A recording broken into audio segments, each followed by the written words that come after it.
let's get into Derrida for a little while, and then we'll come back to this after break. So the times are out of joint.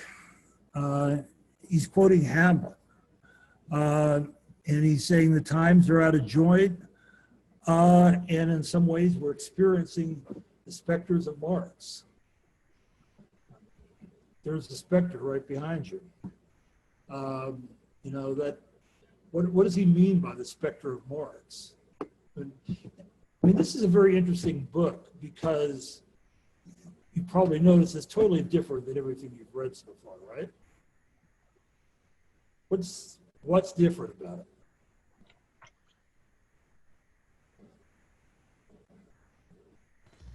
It seems much more politically oriented and less. Well, definitely.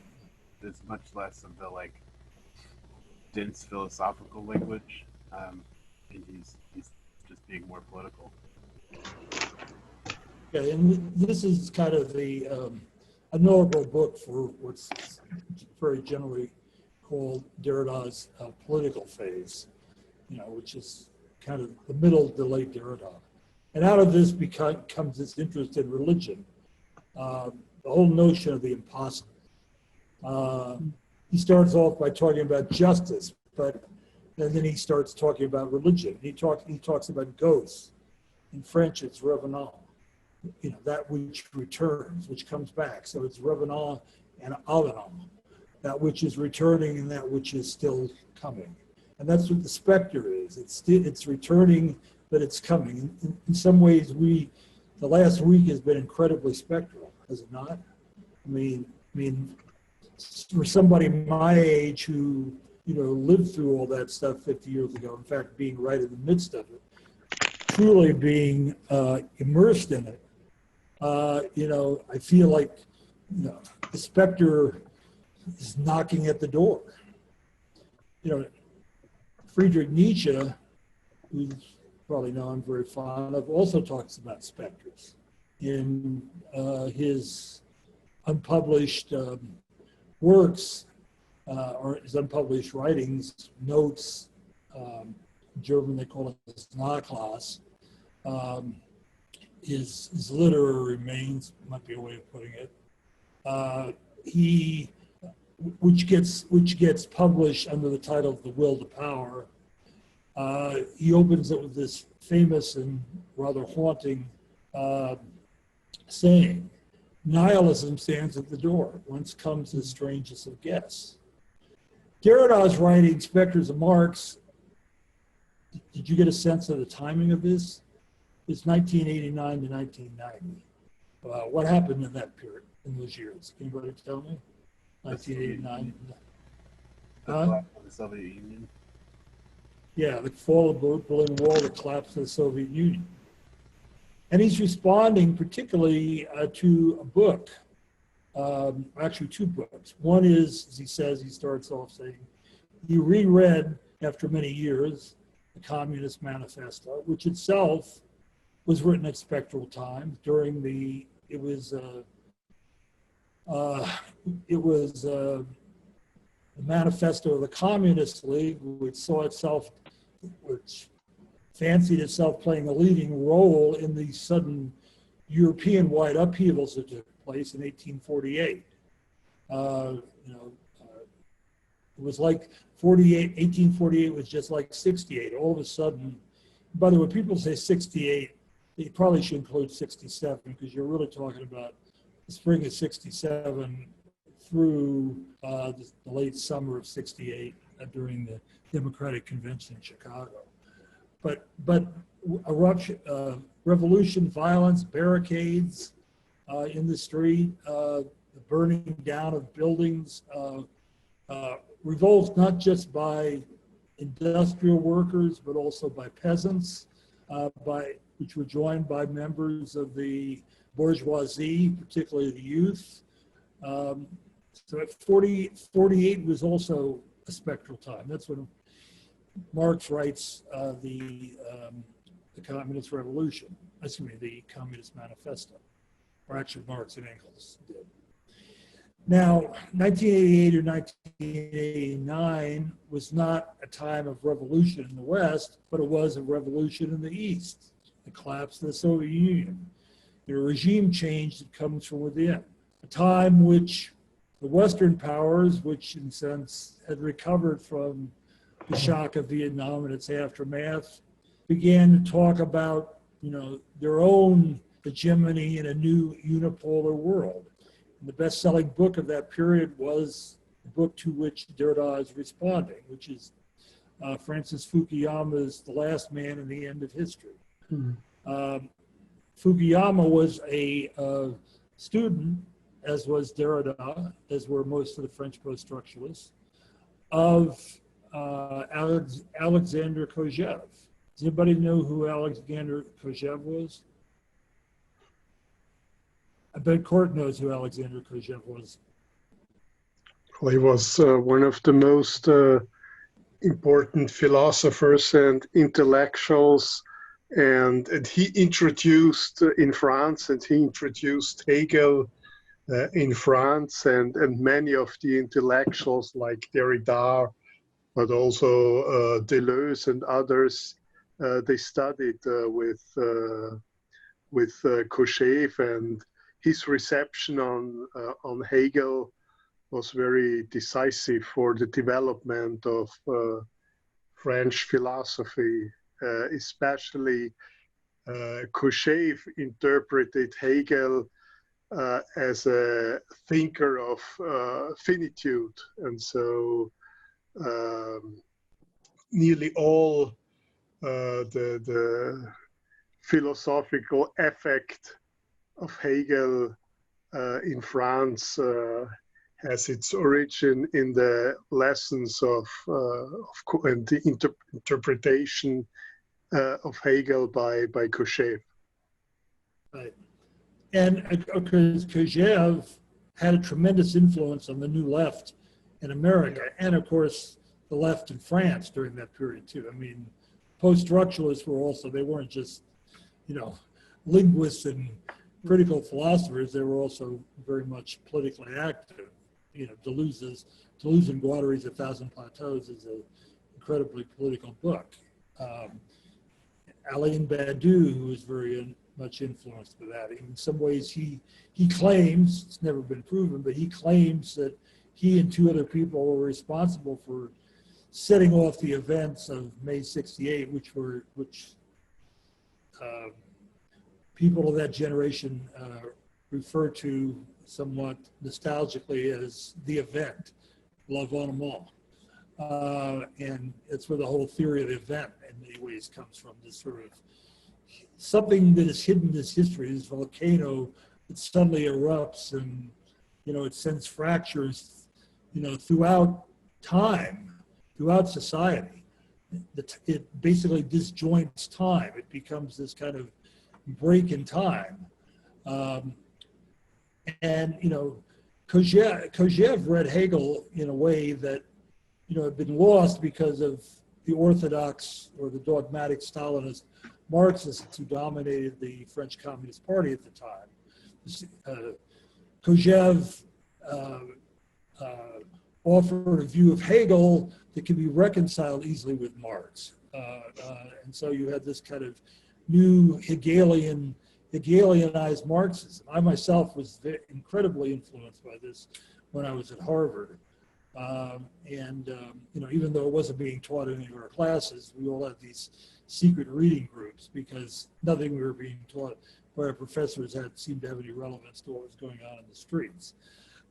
So we read Kojève, we read Marx, we read particularly the early Marx, the philosophical and economic manuscripts of 1848. To a certain extent, we also read the Grundrisse, or the ground, the outline for a philosophy of right, along with Marx's critique of philosophy of right and so forth. And of course, that sort of genesis also was coming back in a new way, in a new synthesis provided by Kojève. Kojève also focused heavily on that that passage, that's a very short passage in phenomenology, but it's like he drew out of it and made it kind of like the Sermon on the Mount, so to speak, for the new, new humanist Marxists. And that was, the whole master-slave dialectic, out of which we get what's called the theory of recognition. In fact, Fukuyama just published a book about 7 or 8 years ago called The Politics of Recognition, in which he kind of recants everything he wrote in The End of History and The Last Man. But he also, in a sense, says that that's behind what we call the movement known as identity politics, and that's what's behind the search for justice. So it's all very interesting. I understand too, Kurt, that wasn't Kojève very important in getting the EU project going back in the 50s and 60s? Am I correct on that? Sorry, there was. I couldn't understand you. Wasn't Kojève very significant in getting the European Union project going in the 50s and 60s, or 60s and 70s? Honestly, I don't know nothing about that. I never heard about that, but it might be. I don't know. I think I read it on that in that great at that great philosophical source, Wikipedia. But anyway, yeah. So in some ways, it seems like all of a sudden, after 3 months of COVID, and now we're in spectral times. And so I think this is a time that is out of joint to kind of figure out, what Derrida is saying here. Now you say it's political. What about, Derrida still talks about deconstruction, doesn't he? He does. He mentions the word quite a bit. What sense, anyway, this is a question I'm throwing out to the class, what sense did you get of how the term deconstruction operates in the context of Specters of Marx? Is it similar to what he's written before, or does it seem wildly different?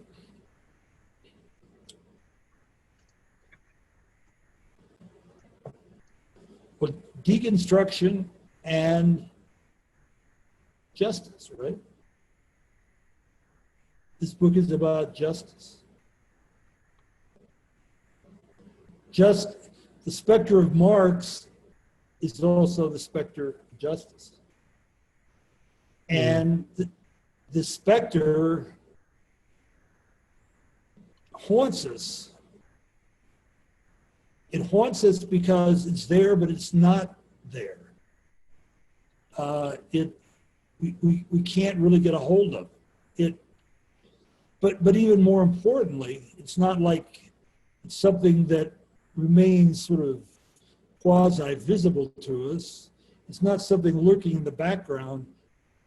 The specter, like the specter in Hamlet, the specter that is reported, which has Hamlet all upset, the specter is looking at us. So there's the specter right there in the background. You see it. Those penetrating eyes of the specter of Marx. Now, what do you think Derrida means by this? In some ways, this is not text as deconstruction, but history as deconstruction. Mm. This is not, language as deconstruction, but our whole political concepts is a process of deconstruction. Our political thinking, our political assumptions, our sense of the political, the polis, the community, the political community versus, the rest. I might just say something about this, goes outside of the text, but oh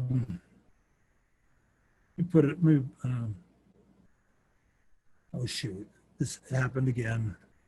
because I wasn't the first to come on here. I'm not the host. Anybody know, are they the host? I need to claim the host. Can somebody tell me how to do that? I forgot. Anybody know? If you open participants, Okay. and then go to the little 3 dots on the bottom.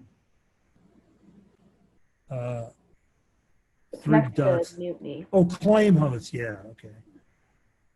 Person wants the host key. It says, maybe it says log in. Let me do that. That's what I'll do. Hold on.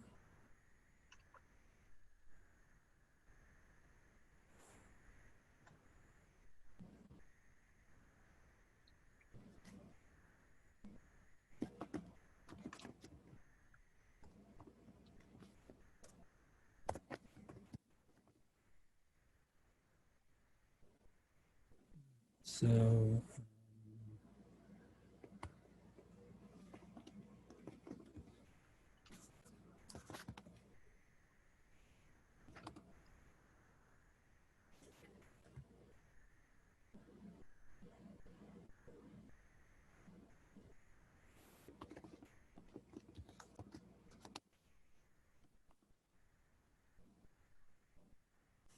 right, let me try something else here.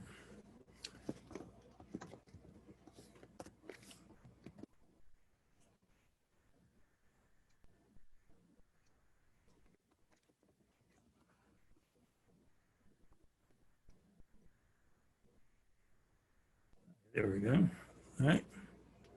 So I guess I'm the host now. All right. It says host disabled. Who is the host? Who is the first person to log in? You're the host. I think, was that you, Kevin?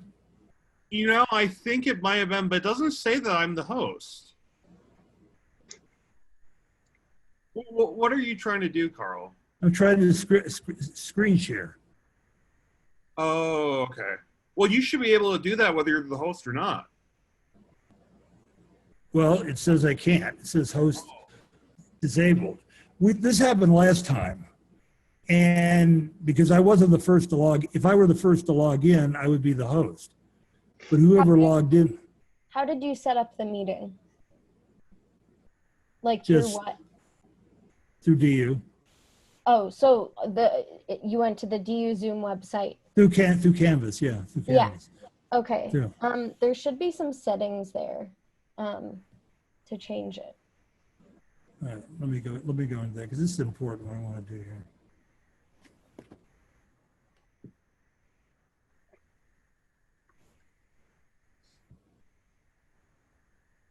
Sorry about this, guys.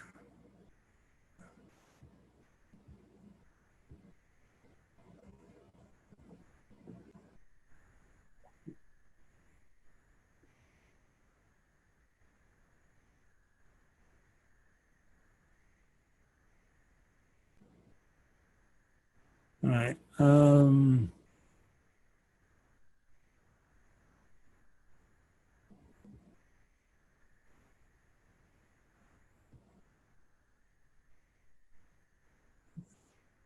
Do you know which setting it would be? All right. Let me see. We'll never. It might be that you have to actually make a new Zoom video. I don't know. I've never had to change a setting during a meeting. Okay, well, we'll just forget it. Sorry Okay. about that. It's yeah, because last time when I logged in myself for the first time, I was the host, so because somebody else logged in first before I did.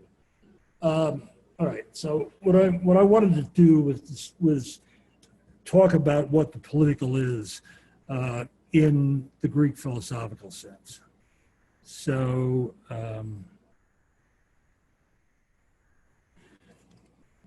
so we have the polis. And the polis is the community of equals. That's when we get the word political. Not everybody is a part of the polis.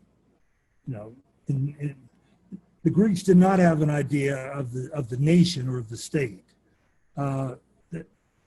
the notion of the nation is based upon a certain kind of ethnic identity, which goes really back to Roman imperial administration.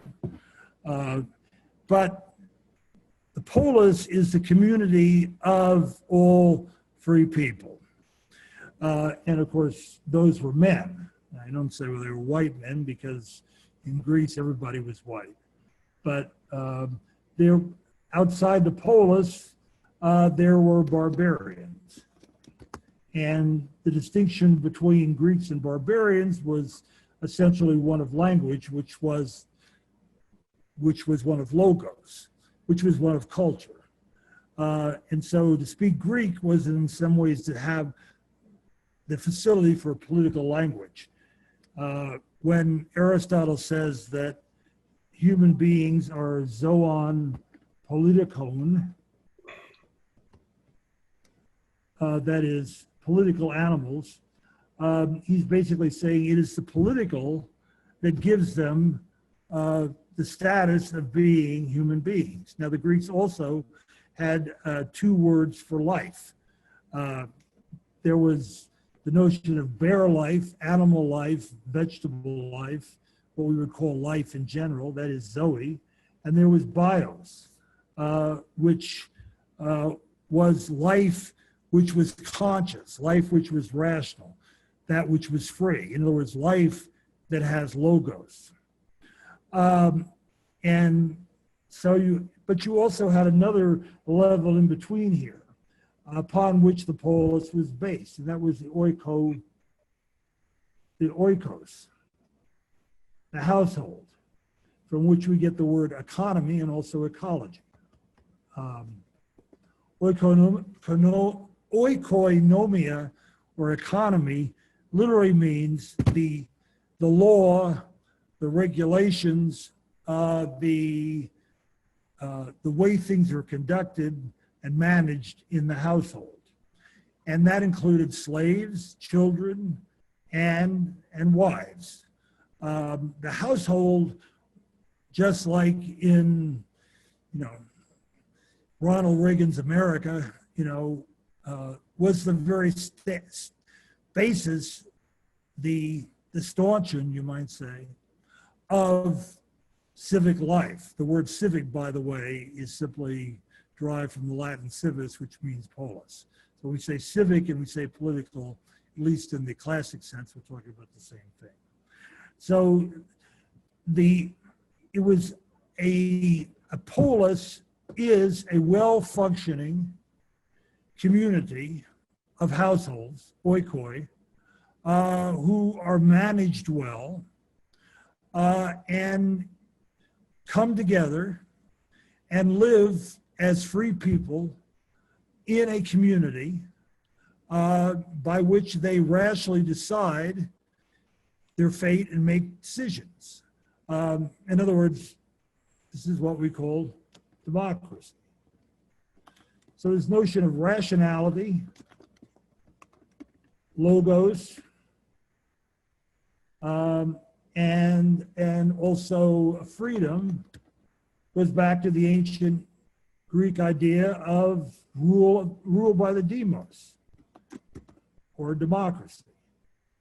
But rule by the demos must be informed, it must be educated, there must be a pedagogy to develop citizens. This is what people like Thomas Jefferson are always writing about in the early 19th century. And it's this process of creating a voice for all who are citizens, or those who belong to the politeia, those who are, in a sense, members of political life, who belong to what gets translated in Latin as res publica, the republic. This is what classical theory, always had in mind. Now, what's interesting in all this is what binds all these elements together, and of course, this is the central theme of Plato's book known as the Republic, or the Politeia, and that is justice, dikaiosine, justice. Sorry. Now, what is dikaiosine? It comes from the Greek god Dike, the god of justice, very often represented, with the balance of the scales. It's about equality. It's not about equality so much, it's about balance. And of course, balance always tends toward equilibrium. To have equilibrium, you have to have certain apportioned and rightful measures of equality. You can't have equilibrium when, in a sense, you've got a very few wealthy and very large numbers of people who are poor. In ancient Athens, basically you had a lot of people who were excluded, but you didn't have people who were necessarily poor. Now, that didn't mean everybody had rights. Only a few people have rights because, for most of its period, ancient Greece was an aristocracy,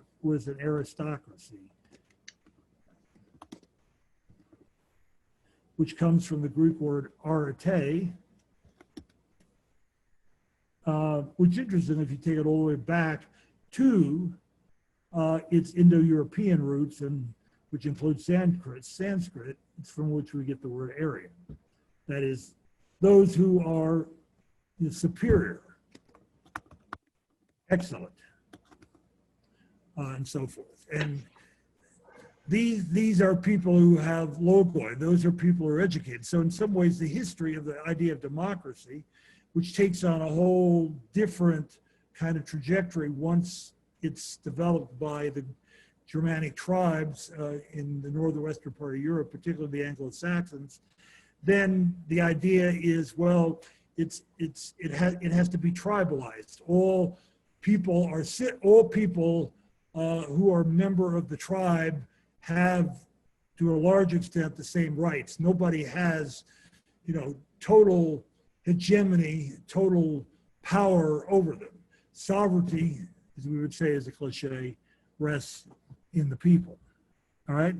So why am I talking all about this? Because this is the idea that Derrida wants to see how it holds up, how it passes through the process of deconstruction. And what the process of deconstruction is historical change, the changes of the times. And the times, they can be, pretty much the same, or they can be a period of fracturing, of upheaval. The Greeks had two words for time. They had chronos and kairos. And kairos is best rendered as the fullness of time, or a special kind of time, a time that, in a sense, invades chronos and changes the trajectory, changes the moment. So if you read, say, somebody like Alain Badiou, and of course, any of you are interested in taking my course in the fall on the theory of the subject, we're going to be reading Badiou. The theory of the subject, by the way, is the theory of revolution. And the theory of revolution for Badiou is based on essentially a kind of change in what he calls the spacing of positionality of the subject. So the subject now, you might say, who has immersed oneself in the event, l'evénement, now becomes an actor, becomes an agent of this new historical trajectory. So there's this rupture, which the event signifies. That's what we mean by the revolutionary times. There is no such thing as a revolution per se. Revolution is always at that moment of breakage, and then everything that comes out of that is the revolutionary change, the transformation that is tied to this break-in period, this insertion of the kairos that we call the event.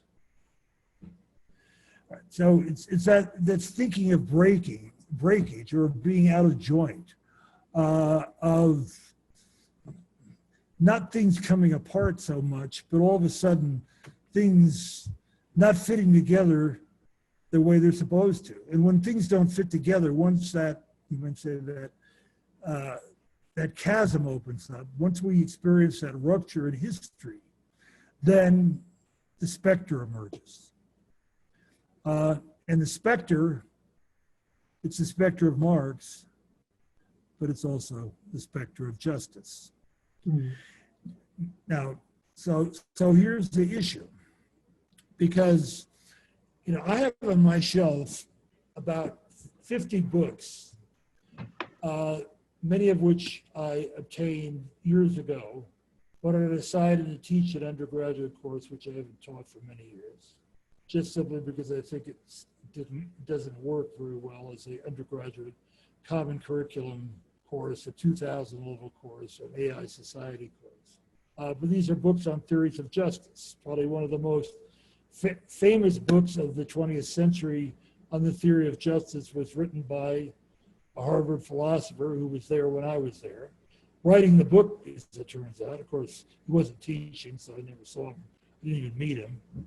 Does anybody know what I'm talking about? He wrote a book called A Theory of Justice. But I know what I'm talking about? His name was John Rawls.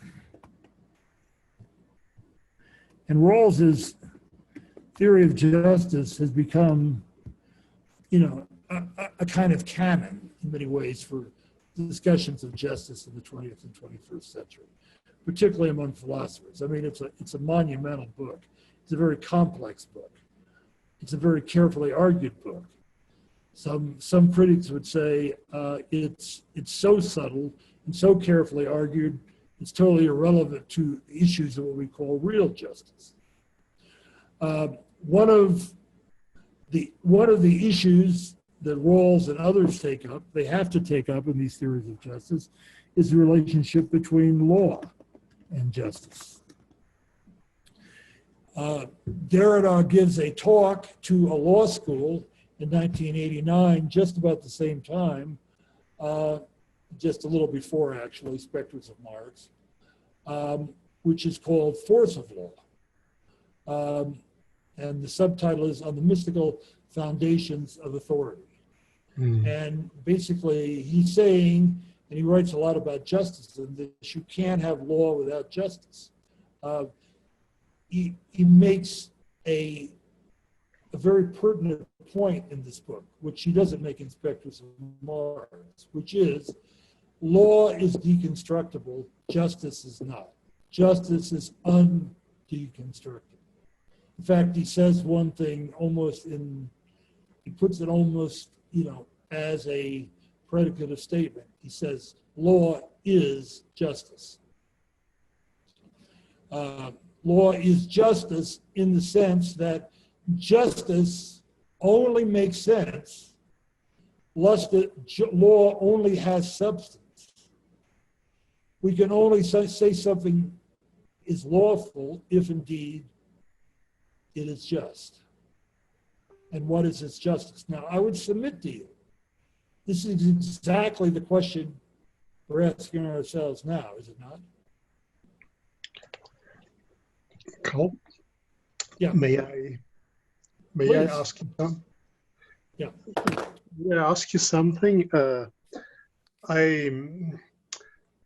In my impression, your book, The Force of God, is also a kind of attempt of an answer to Derrida's book about the specters of Marx. I don't know if I'm seeing it right, and I think there is one. Oh, definitely. Where do you think I came up with the title?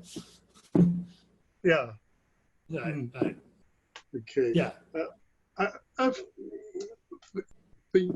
think at the beginning it was very interesting for me, the discussion about the events here in the United States, and I think something similar might also happen in some European states. But I think the specters are also reference on something which cannot be represented. So there is always a dimension also in every justice, there is an aspect of this part of the world, of this part of our society, of our knowledge, which is not representable and therefore also excluded. And I think Derrida has a great sensibility for that, because to listen to the voice of that which we cannot represent, and so would you agree to this dimension? So also in our societies there are always subjects which are not represented, so they are like ghosts in a certain way, like specters. And maybe we have to open up a space, or not we, it has to be opened, a space for this which cannot be represented. So maybe this is part of the justice. So this would be my first question to you, if you also see the impossible as a kind of responsibility for opening this space to the not representable. And my second question would be your book, The Force of God, as a kind of response also to the question which Derrida opens up in his book about the specters of Marx. So I would like you to ask you these two questions. Well, sure. There's a lot to say there. When I wrote Force of God, and of course the subtitle is Political Theology and the Crisis of Liberal Democracy. I open up talking about, and I use the term which comes from Foucault, the crisis of representation. It's interestingly that in some commentary I've been reading over the past week, in America, this term crisis of representation has been coming up. Because, I mean, that is essentially what the African community is saying. There is no equal justice under the law. We are not being represented. The law is supposed to, in a sense, be the enactment of our participation as citizens of a democracy. Law is but the manifestation at an organizational level, including those who are agents of enforcing the law. It is the manifestation of this distribution of representations of people who belong. And we do not belong. We are not being represented. We are not being heard. We are being, in some ways, this whole talk about inclusivity and exclusivity misses the mark. In some ways, I think that's a kind of white privilege concept in itself, because what we're talking about is haunting, spectral presences. You take a critical race theorist, very important critical race theorist like Killian Membe, in his book Critique of Black Reason. But you haven't read that book, I would strongly recommend it because it's a powerful book. It's an historical book. It's not filled with a lot of kind of speculation and kind of historical claptrap. I mean, and Mbembe is an African. He's not an African American, but he understands the whole about the slave trade, the middle crossing. And of course, America was a product of the slave trade. The slave trade was started by Europeans. Actually, it was Europeans who got involved in business deals with Arab traders, on the African subcontinent. So there's a whole complex history there. But in some ways, it's about an exchange process, an economy that has always, in a sense, been beneath the radar of what we would call representative democracy. It's been, there's been a law to it, as well as an economy, but the law is not the law that has, any force of justice behind it, because the force of law is always the force of justice, which is a divine force. And Derrida never uses the word force of God. He never uses the word God, period. But being a Jew, being someone who in a sense is always in awe in the presence of the unnameable name Hashem, that, in a sense, he's always, giving attention to that justice rolls down like water, as the prophet says, and laws in many ways, simply the sluices and the cisterns and the conduits through which it's supposed to flow. Through this conduits which we call the representations, which are a product of logos. But the whole representational system, which is not just a political system, it's an epistemic system as well. In other words, if I don't understand what's real and what's not, if I live in an age of post-truth, where in a sense, anything can be said, anything is valid, then I don't have representation. And the whole notion of representation,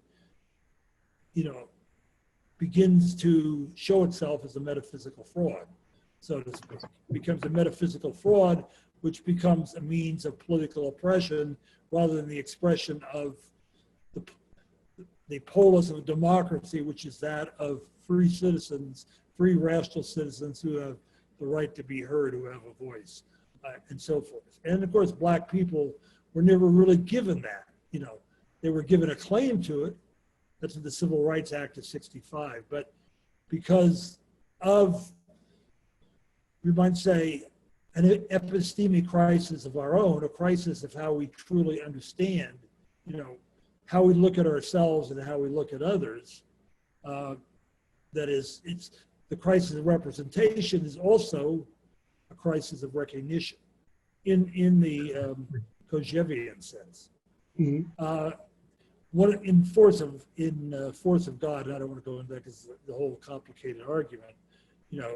I basically focus on Marx's theory of economy, and I look about the way in which labor in Marxism, which has been, in a sense, it is the division of labor, the just division of labor, so the value of labor is apportioned democratically through the fruits of one's labor.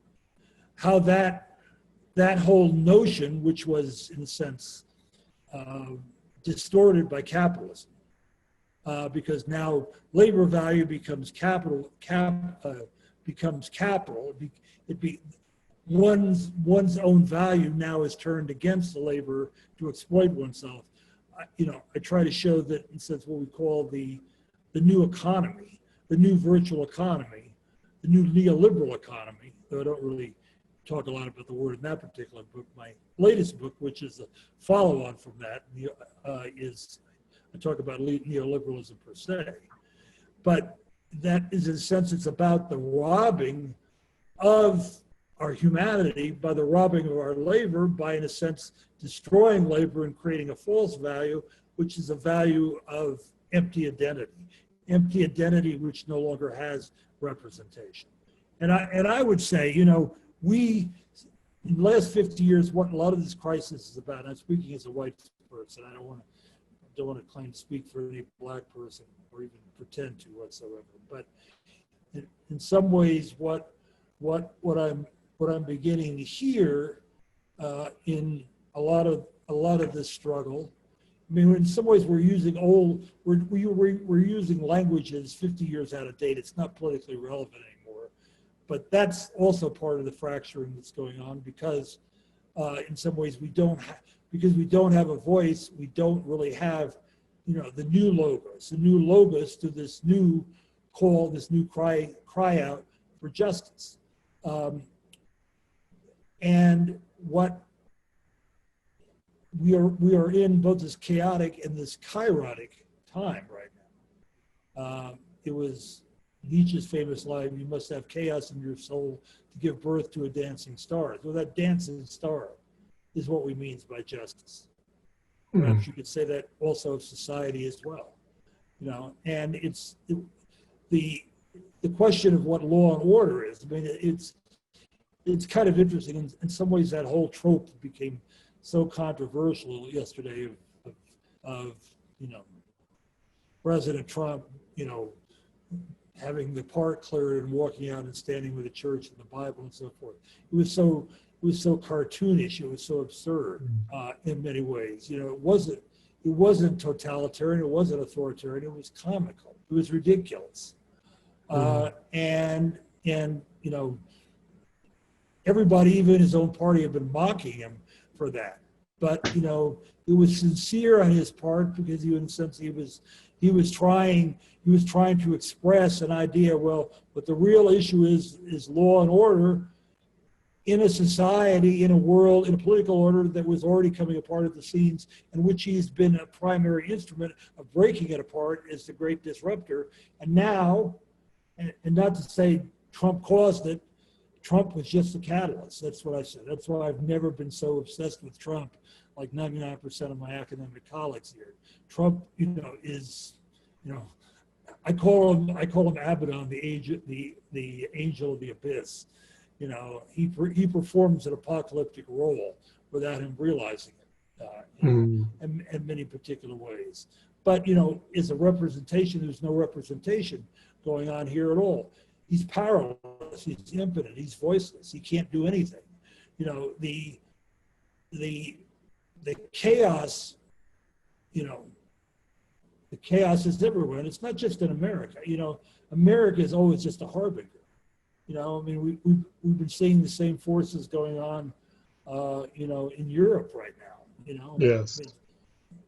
In America, it's race and immigration from the South.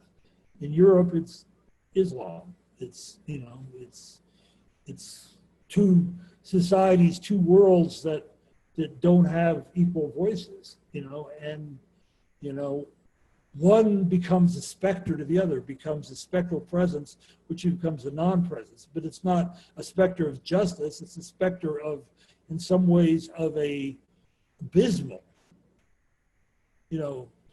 abysmal nihilistic impossibility that cannot be reconciled politically, and all it can do is become a force and tear everything apart.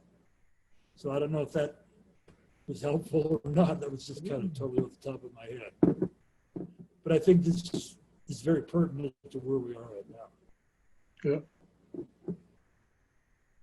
Do you have some thoughts about Derrida and justice? Sorry? Or do you have some thoughts about Derrida and justice? Yeah, well, for me,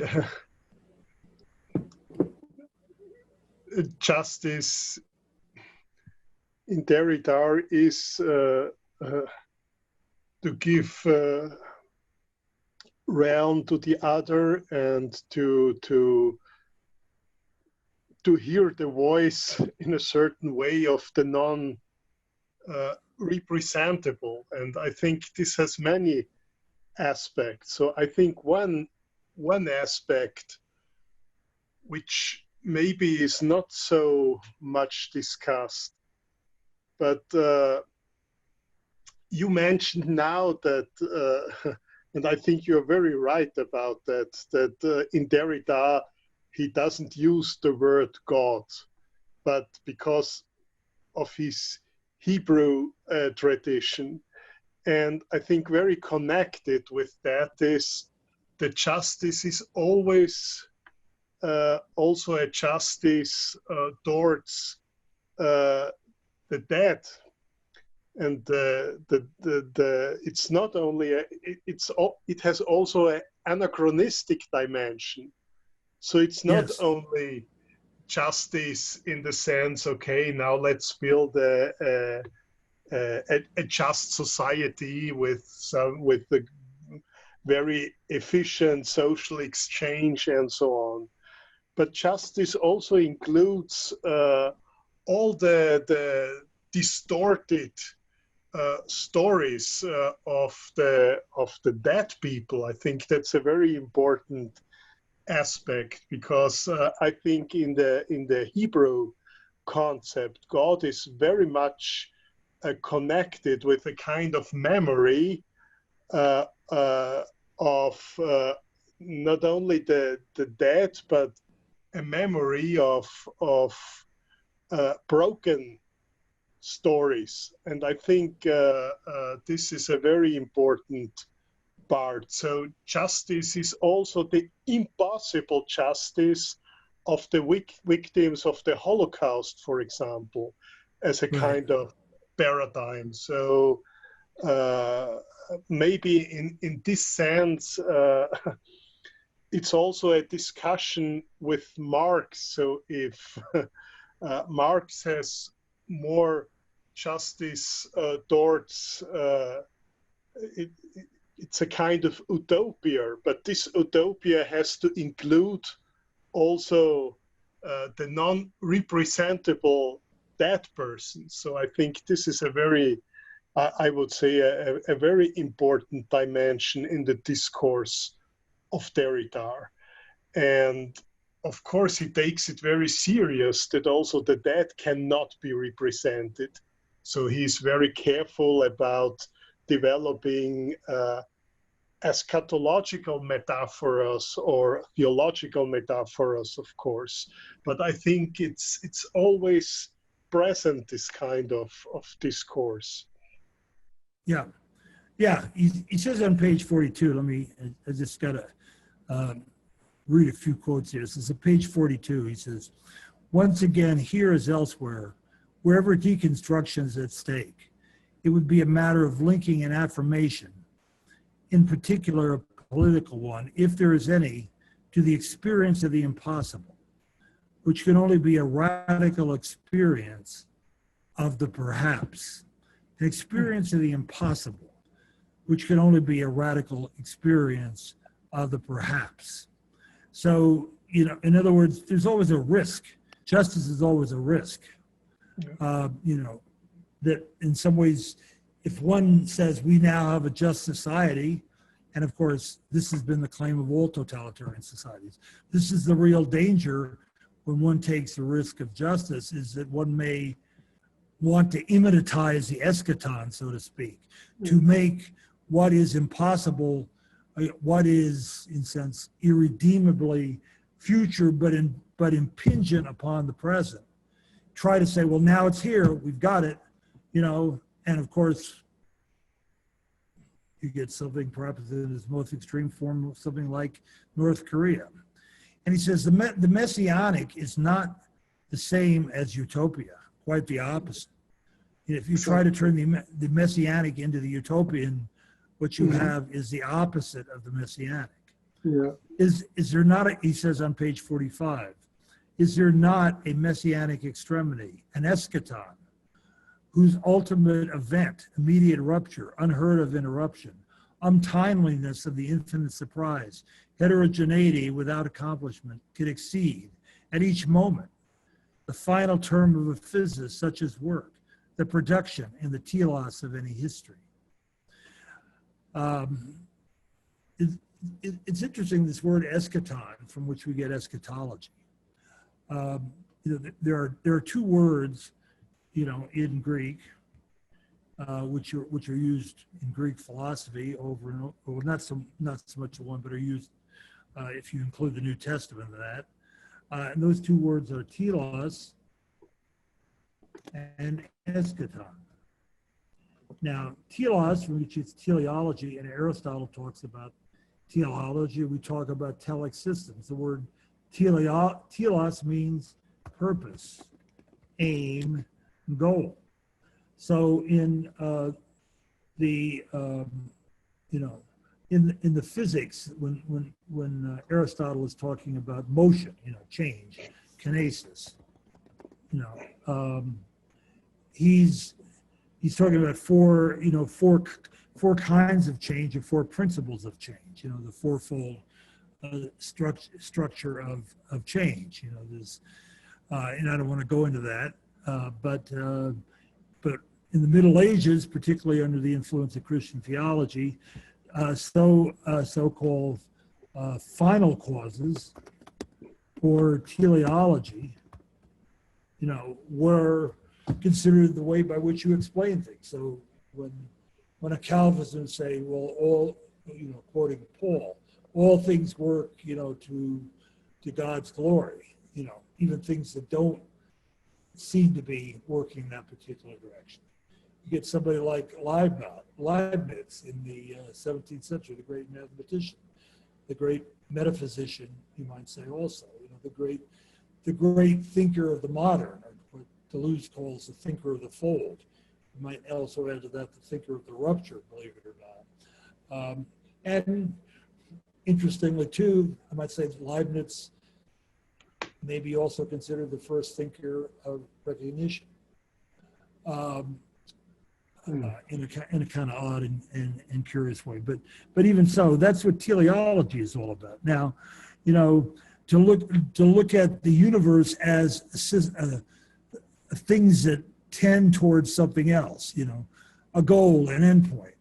That the last and beautiful and powerful lines of Dante's Divine Comedy, about that the divine love which moves the stars and the lesser planets. Everything is being moved for the sake of the ultimate purpose, which is God.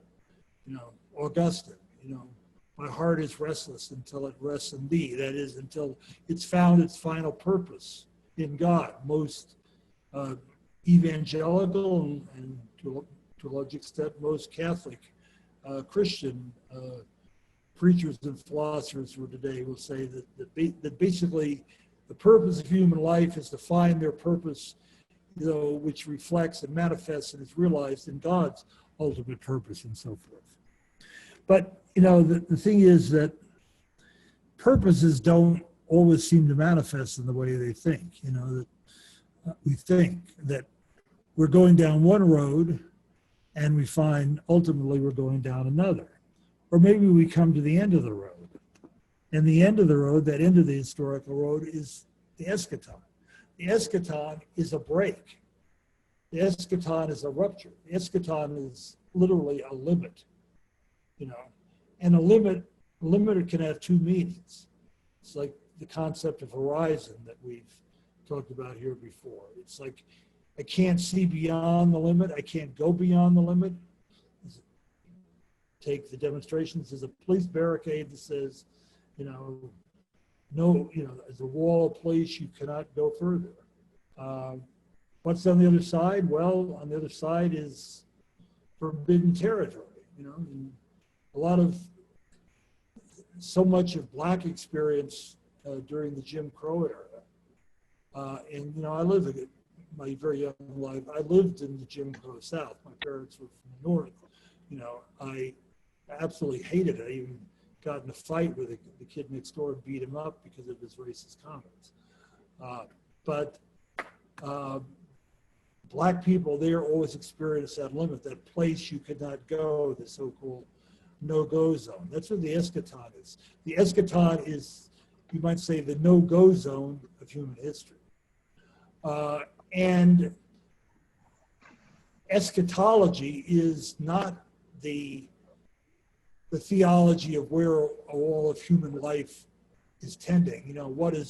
What's the big meaning of it all? What's it all about, Alfie? What's the purpose? The eschaton is about, it's about the great impasse, the great historical impasse. Sometimes I think that, we're at a great historical impasse. And from Hegel's point of view, and Hegel understood this, I think this is what the end of the phenomenology is all about, get me wrong, but the great historical impasse for the disciples of Jesus was Good Friday, Golgotha, the putting of the body in the tomb, and the events of Easter morning, there's no continuity, there's a total discontinuity. It's the beginning of something new. And Hegel understood that. Hegel didn't end with the speculative Easter. He ended with the speculative Good Friday. And that speculative Good Friday is where we are. In a lot of ways, Derrida here in his Specters of Marx is asking the question of a French, coming out of a French tradition of a good French Marxist, one who in a sense understood that Marx, not Stalinism necessarily, but Marx in some ways held the key to the teleological future of Western Europe. And now it's all collapsed. The communist parties are gone. They're not there. Communism is dead. Another specter raises its Marx, the specter of a triumphant capitalism. And this is being proclaimed by Fukuyama. And of course, neoliberal capitalism, if 1990 was the Easter morning of neoliberal capitalism, now I think we are on its Good Friday.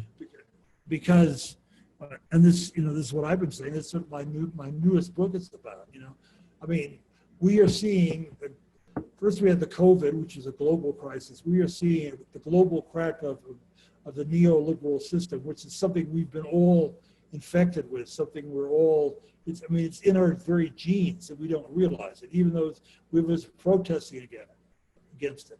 It's in our genes, and that's why we cry out for justice, because justice, we've seen since the emptying of the concept of justice. The emptying of the conscience of justice means like there is now a justice which is a force of justice, which is a force that transcends all other forces. I feel like almost like I'm preaching here, so I'll stop.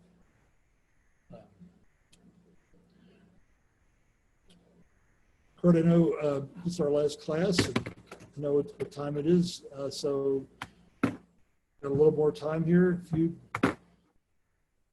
like to say whatever you'd like to say to the class. Sorry?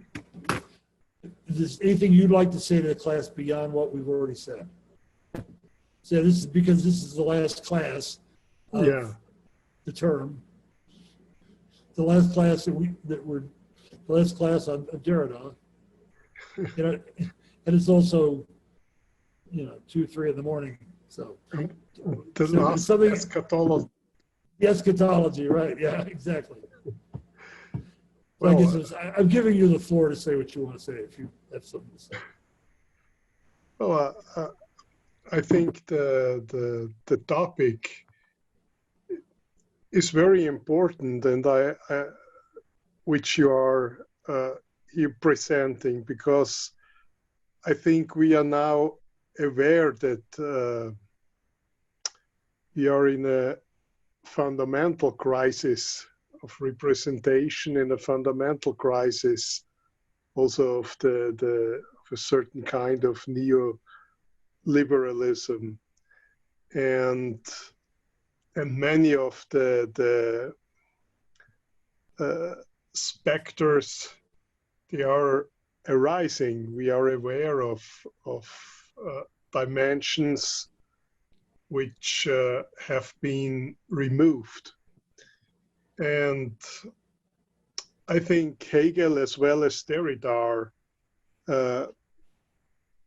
they are they might be very important also for a political as well as a theological discourse in the future.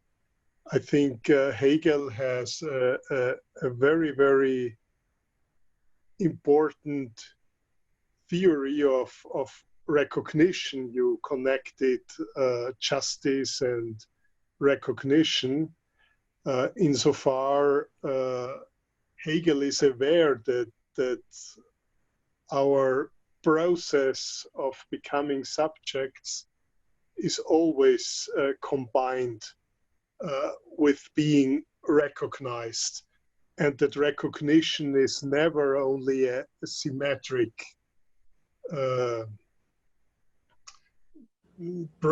proceeding, but there is always something asymmetric in every encounter.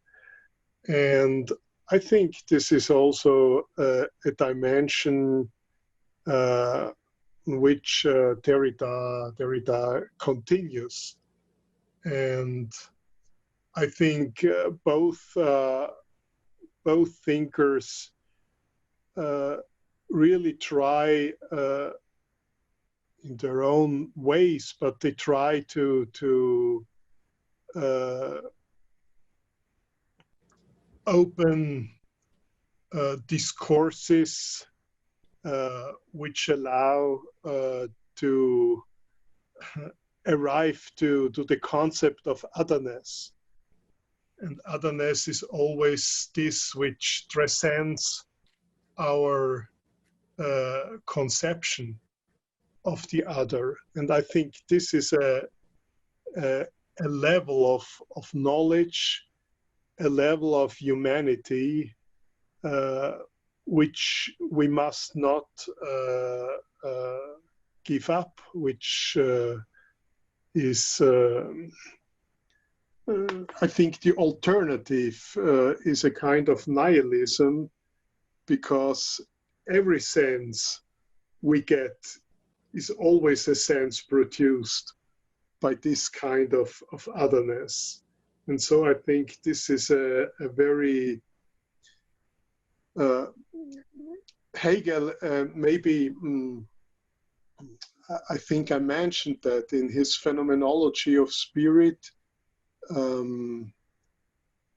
Hegel, of course, very much admires the concept of enlightenment, the events of French Revolution. But he also sees a very great danger, the dark side of this development. And this, in his chapter about terror and absolute freedom, I think you could translate this in our terms. It's the danger of nihilism. It's a danger where our impossibility to represent the other is in a certain way transformed, or that the other will be represented by nothingness. And this nothingness is, I think, a very strong danger of our society. So all these trademarks and so on, they are representing in a certain way nothing. And I think also Derrida is very much aware of the capacity of our nihilistic capacity. And the only answer is this perhaps, which you mentioned. It's a kind of justice which is beyond every representation, because if it's represented, it's our possession, it's our sense, and insofar it's it cannot develop anymore a real sense, a real justice. It becomes nothingness. And I think this might be a line which I could see in your seminar, and I think which is more actuel. I don't know which is more. Well, yeah, in English, it's not. That's actually easy translated, but it means more. It's like sort of like right now, not in a temporal sense, but like we say, like well, we actually, the French word au courant, like it's really trending now. Yeah. And this is perhaps is something we must not betray in a certain way. And I think the events now in America, but I think the same things could happen in France, the same in Italy, in many parts also of Europe. So Maybe even in Austria. even in Austria, well, Austria is not. Maybe Austria is too cynical and too gemütlich for revolutions. So it's always the last. But no, of course you're right. And I think we must not betray this kind of justice and this kind of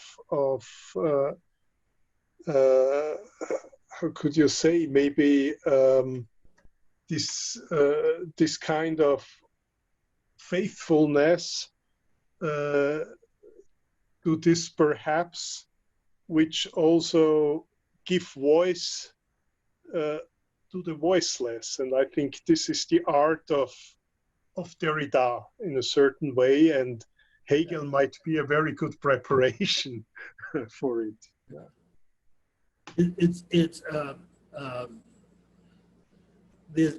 There's a book that comes out just after that that's worth reading. We didn't get to it here, but it's very interesting. It follows along these lines. It's Derrida's Politics of Friendship.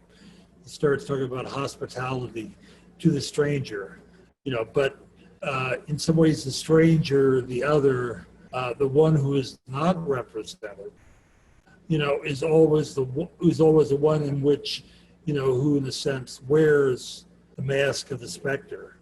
And the specter may be a ghost, it may be haunting us. And specters are also fearful, but they're also specters of our redemption. And it's, of course, the specter of real justice, which is not reorganizing society. It's not just about, making amends. It's about a whole new set of relationships on a whole new footing. Understanding it's not that society is not an economy.